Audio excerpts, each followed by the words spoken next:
আসসালামু আলাইকুম বন্ধুরা, আপনাদের সকলকে স্বাগতম আমাদের অ্যাস্ট্রোলজিক্যাল চ্যানেল সাকি অ্যাস্ট্রোলজার। আমি সাকি অ্যাস্ট্রোলজার, জেমস্টোন এক্সপার্ট। আপনাদের সকলের ভালোবাসা, আপনাদের সকলের সাপোর্ট আমাদেরকে এগিয়ে নিয়ে যেতে সাহায্য করছে। আপনারা এভাবে আমাদেরকে ভালোবাসবেন, এভাবে আমাদেরকে সাপোর্ট করবেন, এটাই আমরা আপনাদের কাছ থেকে আশা করছিলাম। যখনই রত্ন পাথর সম্পর্কে কোনো তথ্য, যখনই অ্যাস্ট্রোলজি সম্পর্কে কোনো প্রশ্ন, একটি মাত্র চ্যানেল সাকি অ্যাস্ট্রোলজার। আমরা আপনাদের জ্যোতিষের সকল ভ্রান্ত ধারণা থেকে বের করে নিয়ে এসে সুন্দর এবং স্বাচ্ছন্দ্যকর একটি জীবন উপনীত করার চেষ্টা করে থাকছি। আশা করি আপনারা সকলেই উপকৃত হচ্ছেন।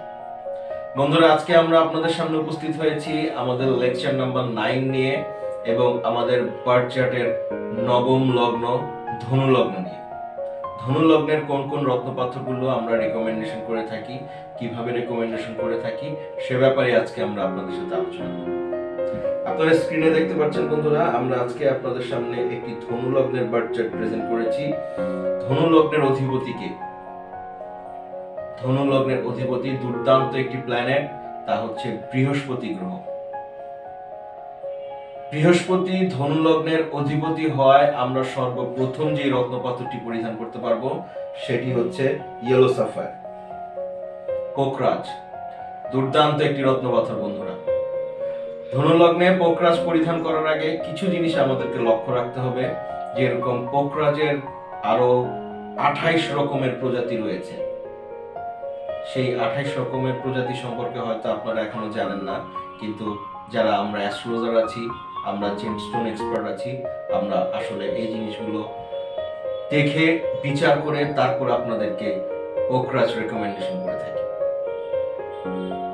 লগ্নপতি বৃহস্পতি যদি লগ্নে থাকে তবে অবশ্যই আমরা পোকরাজ ধারণ করব না বন্ধুরা। লগ্ন ঘরে বৃহস্পতির অবস্থান আপনাকে, আপনার বৃহস্পতিকে তো শক্তিশালী করে তোলে, এরই সাথে আপনি যদি পোকরাজ রত্নপাথর ধারণ করেন তাহলে আপনার মানসিকভাবে কিছুটা সমস্যা চলে আসতে পারে, অবস্টেকল চলে আসতে পারে। আপনার মানসিক দিক থেকে দেখা যাবে আপনি 2025-এ দাঁড়িয়ে আছেন, কিন্তু দেখা যাচ্ছে আপনি আলাপ করছেন, আপনি কথা বলছেন আদিম যুগের মানুষের মতো। সেখান থেকে আমরা অবশ্যই, লগ্নে যদি বৃহস্পতি থাকে, পোকরাজ আমরা অবশ্যই অ্যাভয়েড করব। এবং এর সাথে যদি দ্বিতীয় ঘরে আমাদের পোকরাজ বৃহস্পতি গ্রহটি বসে থাকে তবেও আমরা পোকরাজ রত্নপাথরটি অ্যাভয়েড করব, কারণ দ্বিতীয় ঘরে বৃহস্পতির রত্নপাথর বা বৃহস্পতির গ্রহটি নিচস্থ হয়ে থাকে মকর রাশিতে। সেক্ষেত্রে আমরা অবশ্যই বৃহস্পতির রত্নপাথর পোকরাজ অ্যাভয়েড করব। এছাড়া লগ্নপতি বার্থ চার্টের যে কোনো স্থানেই থাকুন না কেন আপনারা অনায়াসেই পরিধান করে ফেলুন পোকরাজ, দুর্দান্ত একটি রত্নপাথর। এবার আসুন দেখা যাক আমাদের দ্বিতীয় রত্নপাথর আমরা কোনটা পরিধান করতে পারবো, সেটি হচ্ছে পঞ্চমপতি। পঞ্চমপতি রত্নপাথর মার্স মঙ্গল গ্রহের রত্নপাথর, রেড কোরাল, রক্তপ্রবাল। দুর্দান্ত একটি রত্নপাথর বন্ধুরা, আমরা অবশ্যই রক্তপ্রবাল ব্যবহার করতে পারব। তৃতীয় রত্নপাথর সেটি হচ্ছে নবমপতি। নবমপতি আমাদের সূর্য গ্রহ, সুতরাং আমরা সূর্য গ্রহের রত্নপাথর রুবি খুব অনায়াসে পরিধান করতে পারবো এবং দুর্দান্ত রেজাল্ট দিয়ে থাকবে। এবার জানা যাক মুন, চন্দ্র গ্রহ, আমরা কি পার্ল ব্যবহার করতে পারবো? ধনু লগ্নের ক্ষেত্রে বন্ধুরা আমরা অবশ্যই মুক্তা পরিধান করব। যদি মুক্তা রত্নপাথরটি বা মুক্তা চন্দ্র গ্রহটি আমাদের অষ্টম ঘরে অবস্থান করে থাকে তবে অবশ্যই আমরা মুক্তা পরিধান করব, কেননা মুক্তা পরিধান না করলে আমাদের মানসিকভাবে বিভিন্ন ডিপ্রেশন, মানসিকভাবে বিভিন্ন সমস্যা আমাদের সামনে চলে আসতে পারে। তো এগুলাকে অ্যাভয়েড করার জন্য আমরা অবশ্যই ধনু লগ্নের ক্ষেত্রে মুক্তা পরিধান করে থাকব।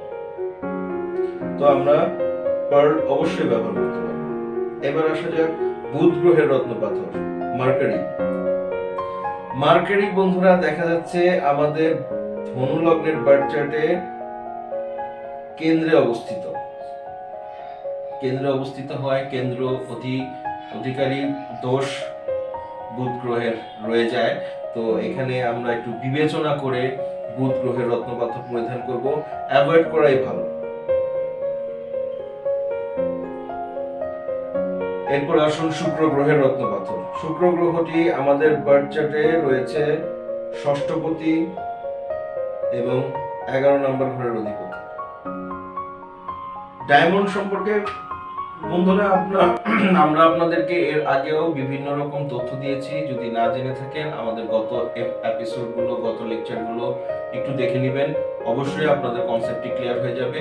আপনারা ডায়মন্ড একটু ব্যয়সাধ্য রত্নপাথর হলেও যদি আপনারা দেখা যাচ্ছে ডায়মন্ড অ্যাফোর্ড করতে পারছেন না, তবে বৃশ্চিক লগ্নের ক্ষেত্রে অবশ্যই দুর্দান্ত আরেকটি রত্নপাথর, সেটি হচ্ছে ফিরোজা।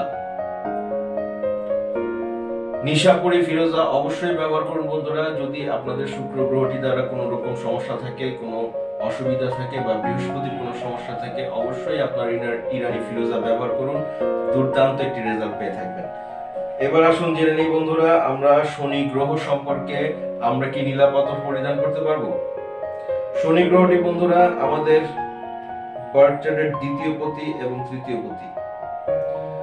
দ্বিতীয় পতি এবং তৃতীয় পতি হওয়ায় আমাদের শনি গ্রহটি মার্কাস স্থানে অবস্থান করে। সেক্ষেত্রে আমরা শনি গ্রহের রত্নপাথর ব্লু সাফায়ার অবশ্যই আমরা অ্যাভয়েড করব।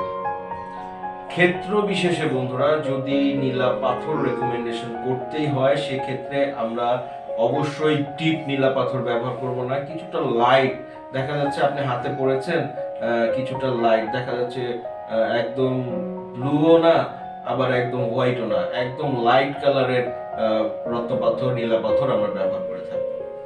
তা বন্ধুরা, এবং আমাদের রাহু কেতু সম্পর্কে গত আগের কনসেপ্টটি আমরা আপনাদেরকে দিয়েছি, আশা করি আপনারা পেয়েছেন। যদি না দেখে থাকেন অবশ্যই আমাদের ফার্স্ট লেকচারটি দেখে নেবেন, তবে আপনাদের কনসেপ্টটি ক্লিয়ার হয়ে যাবে। তো বন্ধুরা, আমাদের এভাবে ক্লিয়ার হয়ে গেল ধনু লগ্নের ক্ষেত্রে আমরা কিভাবে রত্নপাথর রেকমেন্ডেশন করে থাকি, কিভাবে আপনাদেরকে বলে থাকি। আপনাদের এই রত্নপাথরটি আপনাদের জন্য তৈরি হয়েছে। আশা করি আপনাদের সকল ঝুট ঝামেলা থেকে বের করে নিয়ে এসে স্বাচ্ছন্দ্য করে একটি জীবনে উপনীত করবেন। আপনারা যদি আমাদের দ্বারা আপনাদের বার্থ চার্ট বিশ্লেষণ করতে চান, অবশ্যই স্ক্রিনে দেওয়া টেলিগ্রামে নক করুন, ইমেল অ্যাড্রেসে মেইল করুন, প্রসিডিউরের আশা করুন। বিশ্বের যেই প্রান্তেই থাকুন না কেন, আমরা আপনাদের জ্যোতিষ সংক্রান্ত সকল সমস্যা থেকে বের করে নিয়ে আসার চেষ্টা করে থাকবো ইনশাআল্লাহ। এভাবেই আমাদের পাশে থাকবেন, এভাবেই আমাদের সাথে থাকবেন। আজ এ পর্যন্তই। Have a nice day.